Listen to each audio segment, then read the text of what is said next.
Perfect. Afternoon, everyone. We are joined here with the 2023 AT&T Pebble Beach Pro-Am champion and 13-time PGA Tour winner, Justin Rose. Justin, we're making your first start since capturing that 13th win at Farmers. What's the past week been like, and what's it like to be back here on site? Yeah, obviously been an exciting start to the season, and the last week's been fun. Obviously, I got the chance to go home to sort of go hug the family and spend some time, which goes way too quick. I mean, 1 week back in the UK, it's a long way to go. My initial plans were to not go home that week, but the reality of not seeing the kids for a long time set in before I started the season. I was like, no, I'm going to have to make the trip back home after San Diego, no matter what happens. But obviously very timely to go home after a win. Lovely to celebrate with sort of family and friends. Wouldn't say we really did much sort of celebrating. It's kind of such a busy time of year, but definitely sort of enjoyed it with them. And then, turned around yesterday, arrived back on the West Coast, and here I am ready to go. I feel like this is one of those places in the world, though, that you kind of get here and, even when it starts blowing 30 miles an hour, you kind of get here and you're like, it's just a good vibe. So I'm excited to be here, excited to obviously take the good feelings from Torrey, which was a special week that I'll look back on for a long time. But at the same time, excited to kind of put that just in the past and really get stuck into this next run of events, of which this is one of my favorites. 7th start here. What are some favorite memories from being a champion here to getting a hole in one? Yeah, obviously 2023 will always live in my memory. I think anytime you're able to do a trophy lift on the 18th green at Pebble, it's always iconic. I had chances here in the US Open as well, but to win at Pebble was always something very special. And it was one of those, we came back on the Monday morning, actually, the year that I won, but the waves were kind of crashing up against the wall. It was a blue sky day, so it made for a great photo and one that's definitely on the wall at home. So I played pretty nicely last year, finished 3rd, which kind of got my season up and running. I think the year before that finished 11th. So kind of have some good feelings here at Pebble. It's sort of really fun golf course to play. Feel like there's some birdies out there, but at the same time, it does need a lot of respect and strategy as well. And the Spyglass is such a good complement to Pebble. That is it's a fun week. Perfect. We're going to go and open up with questions. We're starting off here on the left with Dave Shadlowski. Hello, Justin. Hey. How are you? You've been a very good player for a long time, but you've been playing at a pretty high level now for several months, maybe a year or more. How are you better now than, say, even when you won the U.S. Open? Great question. I think obviously as I sort of, when I won the US Open in 2013, it was definitely this sort of really nice linear sort of progression that I was on. I got my first PGA Tour win in 2020, then I won an elevated or a playoff event in 2011. I won a World Golf Championship in 2012, got into the top 5 in the world before around the time of the US Open. A major was the next sort of evolution in my head anyway, and obviously was able to knock that off. And then I think obviously had a nice few years after that too, culminated in probably getting to world number 1, I would say. Sort of 2017, 2018 was probably the best golf, I would say, from a stretch that I've played in my career. And then, obviously a few down years after that. But definitely feel like there's been some really nice moments, I would say, in the last, call it 18 months, really. Call it from Rome 2023 Ryder Cup onwards. I feel like I've played well in the big moments, on the important days, in the important occasions in golf, whether that be Ryder Cups, whether that be Augustas, whether that be the Open Championship. I've kind of picked my moments really well. And I think that's kind of what's made me realize why I'm playing the game. I'm playing to obviously to win, but to kind of advance my career just from my own point of view in terms of putting myself in positions that are fun to be in. Enjoying the moments that make the hard work worth it, and creating those memories for the future, you know what I mean? And I think that I've been doing a good job of doing that. Yeah, I guess maybe just from a technical standpoint or an aspect of the game, that also, what might you be better at now? Yeah. I think I've started to hit the ball a little further the last maybe 6 months. Not really sure why or how.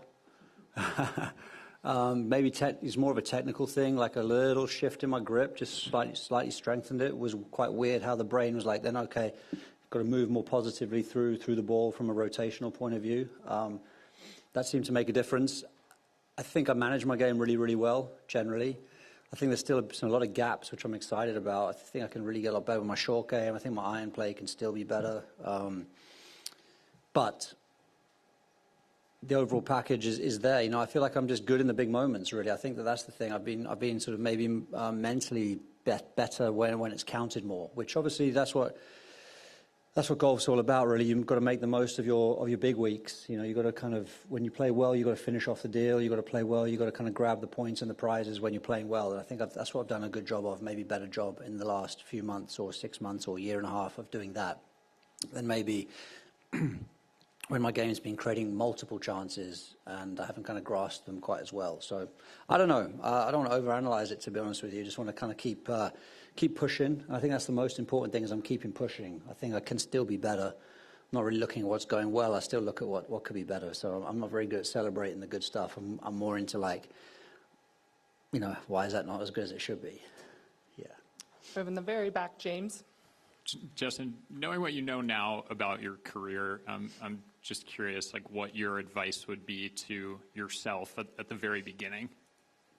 Yeah, well, at the very beginning, I think was obviously there was definitely a sort of, there was let's just call it the moment where I finished fourth in the Open as an amateur and turned pro off the back of that. Although I didn't turn pro off the back of that, there was a decision that had been made quite a long time before the Open to turn pro. But I think off the back of that Open Championship, obviously expectations went up, and suddenly there was such an importance in my own head of getting a PGA, getting a European tour card, like being on tour. And I think that if I look back at it now, and I'm 45 years old, I just didn't quite appreciate how long a career is. And I think at a tender young age of 17, 18, 19, 20, wherever you're playing your golf, you want to be playing in an environment that's obviously challenging you to be better. You want to be playing at a level where you're still being pushed, but you want to play in an environment that maybe is kind of still giving you that freedom to play the game, that freedom to grow. And I felt like I just maybe put too much emphasis on having to have it right there and now, and not really thinking, okay, this is just what's good for my game, what's good for my progression, what's good for my learning. Because if you keep stacking the little gains on top of one another over time, like the compounding of that takes you to a pretty good place. So just my advice to myself would be a career's a long time. And we'll go up here to Doug. Just curious about one fairly frivolous thing here, but you've won 25 times around the world. So when you talk about going home and it's a chance to see the family and you get to celebrate a win, what do you mean celebrate? Like, what does that even look like? Do you throw yourself a party? Do people pat you on the back? I mean... No, I basically got a smile out of my teenagers, and that was about it. That's kind of like, that's winning. In the world of raising teenagers, just any recognition is like, oh my God, that was pretty cool. So it was pretty low key, to be honest with you. It was trying to honor the fact that transatlantic travel, West Coast back here, East, UK West Coast back. You want to have one eye, unfortunately, on this week going forward. So it's a little bit, you've got to stay in your lane, be professional, all these things. But went out in London, Friday night, went out in London with some very close friends, and 6 or 8 of us had a lovely dinner and drank some great wine, and that was it. But pretty grown up, pretty sensible, nothing crazy. Do they talk golf during the dinner? In the interim, the opening 20 minutes, hey, congrats, what was it like, this, that, the other. And then before you know it, you're into whatever it is. Whatever it is that they do, which is more interesting, and learn more that way. And then lastly then, what would be do you consider to be the greatest celebration you've ever given yourself? Golf related. I think post FedEx Cup win was pretty big. Kind of coincided with the Ryder Cup as well, so there was some interesting celebrations that week after Paris. But I feel like this year is very much, I'm very aware that January all the way through till the end of August is like head down. So sort of playing hard now for the freedom later in the year. That's kind of how before winning, that's how I saw the year. It's like discipline now equals freedom post August. So it's kind of like I'm banking the celebrations for a pretty cool back end of summer. Let's call it, my celebration is going to be an Indian summer of celebrations. Going to push it till the serious stuff is done. Going behind Doug to MK. Try and do better than that. Hey, Justin, at 45 years old, being the world number 3, what statement do you think that makes? Yeah, I mean, it's obviously playing at a high level, which is my goal. That's kind of what I want to be. I want to continue to be playing elite golf. That's the only reason I want to play golf, is to continue to play at an elite level. I don't really just want to be out here for out here's sake. I've got better things to do in my life. I've got a busy life. I've got people who need me at home as well. So like, if I'm out here, I've got to be making it count. So from my point of view, it's kind of ticking those boxes of what I want my career to be looking like. I did see something, VJ and, Jim Furyk could kind of put me in that bracket in terms of being the age group to be in that, that area of the world ranking. So pretty cool company to be in, obviously both being huge achievers on the PGA Tour. So, yeah, keeping good company, and that's obviously what I'm out here to do. And those are the types of, comparisons I want to be a part of. But at the same time, it's about playing my game, doing it for me. Like I said, I want, making my own memories and kind of like honoring myself and my own journey and making sure I'm making every moment count out here, which is, it's awesome. I'm enjoying that.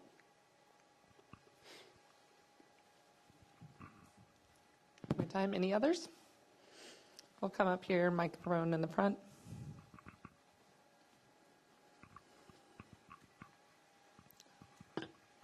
We'll go James, then over to the right. Justin, this is the third year now with the signature events. Could you give some perspective if you play in a signature event on any way differently than you play in a full field event? I don't think you approach it any differently, but there's definitely some signature events that may come up at a time where you're low on confidence, or, the previous week or two haven't quite gone your way. And I'm sure, for example, I'm not sure if it was, but when you've got guaranteed 4 rounds, for example, and a guaranteed good amount of points to play for, I think that sometimes it can give you that opportunity to settle into a tournament a little bit more, especially, like I said, especially if you're low on confidence. For guys that aren't playing really, really well and it's early in the season, you kind of get out of that rhythm of Thursday, Friday, because Thursday, Friday can slip by pretty quickly. And if you haven't quite played perfectly, you don't have the opportunity on the weekend to kind of grow into something. And, obviously some elevated events have cuts, some don't. But for the most part, they offer you that opportunity to sort of really play 4 rounds, to kind of grow into something, to maybe shoot 65 on Saturday or Sunday, which then kind of kicks on and really ignites the rest of your season. So I think they do offer you that. Obviously, they offer you all the, the pot of gold at the end of the rainbow, the extra points, the money, all this stuff. But, on the other side, that's obvious maybe, but on the other side of things, it can offer you that little bit of momentum from nowhere as well.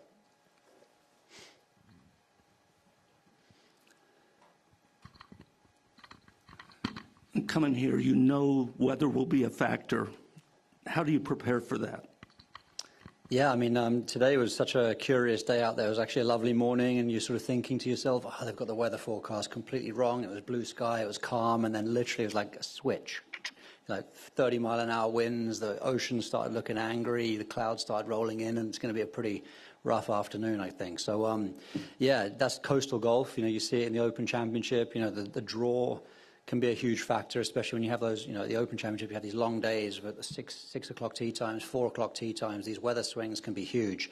Obviously here it's a lot more condensed in terms of the time that we're out on the golf course. Everybody's facing the same conditions. But I was probably a benefactor of the wind and the forecast. And so in 2023, there was a break in play. And I was playing a very tough stretch of golf into the wind at Monterey Peninsula when we were playing over there. And there was a break in play.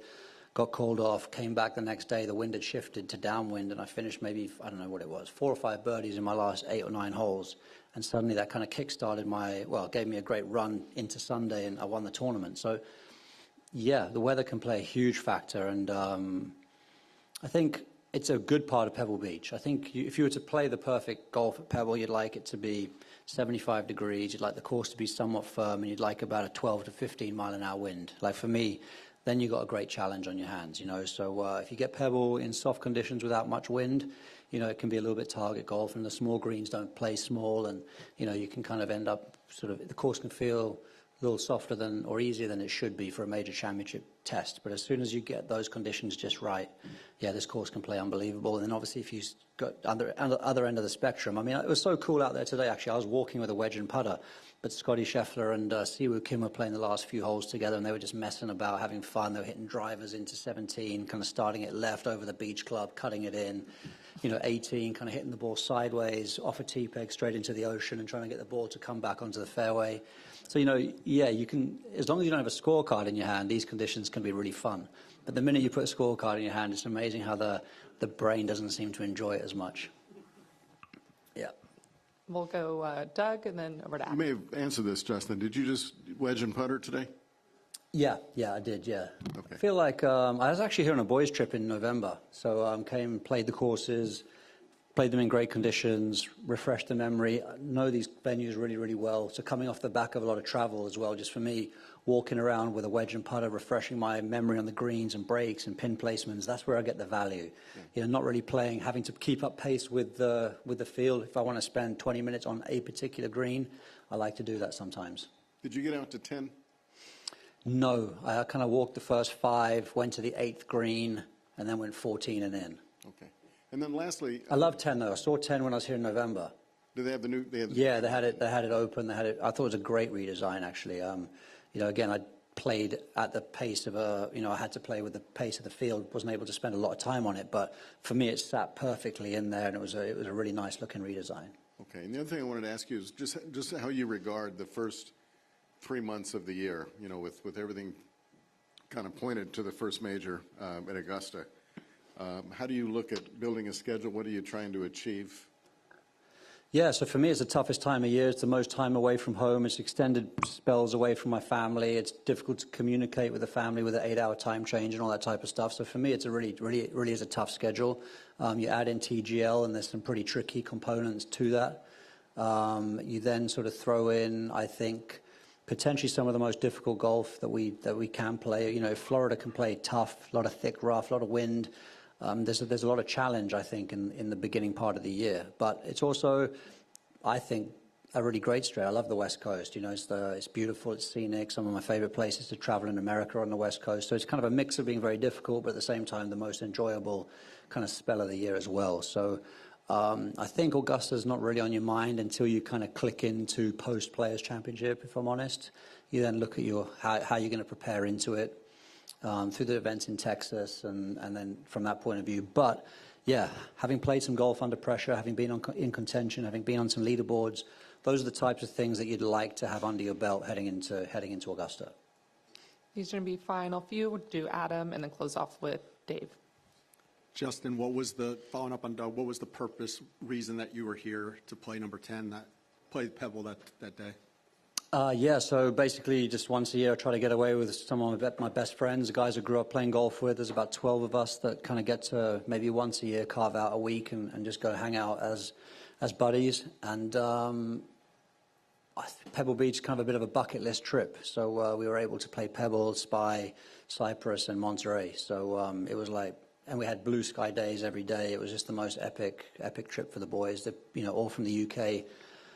So yeah, helping them just kind of share those moments and all of us to share that together was incredibly special. You've won at some cathedrals of the game on the PGA Tour. Like, Masters aside, because I think that might be the obvious answer, is there a course that you still would really like to win at someday? Yeah, Riviera would be one. Hilton Head would be another. I think that's a really fun, again, that 18th hole is pretty iconic. And then obviously, Players Championship clearly as well. Those would be. Unless pretty there's epic. another one, we'll finish off with Dave. I started, I guess I'll finish.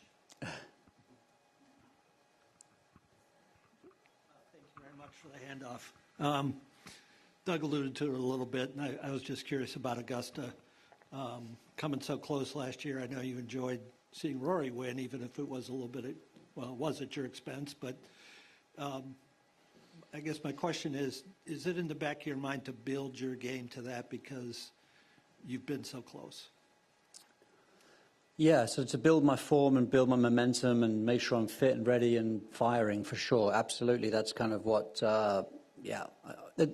each week consumes you for sure. I think it's not like every week's a practice week for Augusta. I don't think that's a healthy mindset anyway because it builds Augusta too big in your head that when the moment comes, it's probably not good for you. But you want to go in there with a healthy kind of balance of having it in the crosshairs, but making sure that all the other parts of your game have been honored through playing as hard as you can every week.